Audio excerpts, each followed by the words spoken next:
Bolalarda toshma bilan kechuvchi kasalliklar odatda yuqumli kasalliklar, allergik kasalliklar va teri kasalliklariga bo'linadi. Yuqumli kasalliklar bu boshqa kasalliklarga nisbatan tana haroratining oshishi va holsizlik bilan ketishi mumkin. Eng ko'p uchraydigan turlardan biri bu qizamiq, ya'ni ko'r. Odatda toshmalari tana harorati oshgandan so'ng 2-3 kun o'tgach boshlanadi. Quloq orqa sohasi va yuz sohasi ertasi kuni esa butun tanasiga toshib ketishi mumkin. Isitma berish xarakterli. Keyingisi bizada suvchechak. Suvchechak bu odatda suvlangan toshma elementlar bilan kechuvchi yuqumli kasallik hisoblanadi. Bunda ahamiyati yo'q. Tanani xohlagan joydan boshlanadi va suvlar yorilgandan keyin tanada toshmalarni ko'payib ketishiga zamin yaratiladi. Odatda isitma bilan kechadi va eng xarakterlisi toshmalar juda qichuvchan bo'ladi. Keyingisi qizilcha, krasnoxa deyiladi.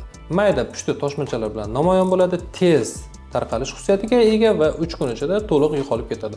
Va eng ko'p tarqalgan toshma elementlardan yana biri bu skarlatina hisoblanadi. Skarlatina odatda teri sathidan bo'rtgan, g'adir-budurlikka ega bo'lgan har xil o'lchamdagi qizil toshmalar bilan namoyon bo'ladi. Toshma elementlarning boshqa kasalliklardan farqi toshmalari bir-biriga qo'shilishga moyil bo'ladi. Asosan chov va qo'ltiq osti sohalarida uchraydi.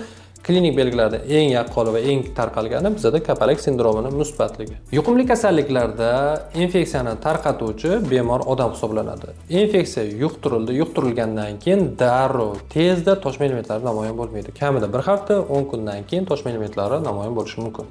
Keyingisi allergik toshma elementlari odatda isitmasiz namoyon bo'ladi va kuchli qichishish bilan kechadi.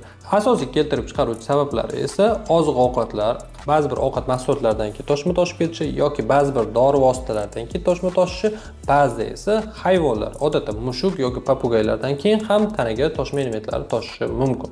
Va bizda oxirgisi bu teri kasalliklari. Eng ko'p uchraydigan turi bu issiqlik toshmasi, ya'ni potensiya deyiladi.